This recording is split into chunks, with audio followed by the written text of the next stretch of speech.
తెలుగు నేలపై చెరగని ముద్ర వేసిన వారు కాకతీయులు. 12వ శతాబ్దం నుంచి 14వ శతాబ్దం వరకు వారే ఈ నేలపై సాంస్కృతిక మహోన్నతకు దారి చూపారు. వీరి పరిపాలనలోనే శైవ మతం వెలుగొందింది. తెలుగు భాషకు రాజాశ్రయం లభించింది. వాస్తు శిల్పానికి చిరస్థాయిగా నిలిచే రూపం దక్కింది.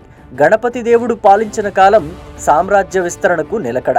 రుద్రమదేవి పాలన నారీ శక్తికి నిలువెత్తు ప్రతీక.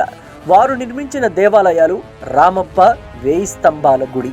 పాలంపేట గ్రామంలో రామప్ప అనే శిల్పితో నిర్మించబడిన గుడి. ఆ శిల్పి పేరుతోనే నిలిచిపోయింది ఈ దేవాలయం. ఇక్కడి శిల్పాలు చూస్తే రాతికి ప్రాణం పోసినట్టు అనిపిస్తుంది. నృత్య భంగిమలలో దేవతామూర్తులు, అద్భుతమైన శిలలపై కట్టిన అద్భుతమైన గోపురం. రామప్ప కాకతీయుల కళా మహిమకి నిలువెత్తు నిదర్శనం. 2021లో యునెస్కో ప్రపంచ వారసత్వంగా గుర్తించింది. ఇది కేవలం గౌరవం కాదు, తెలుగు శిల్పకళకి సమర్పించిన ఒక జ్ఞాపిక చిహ్నం.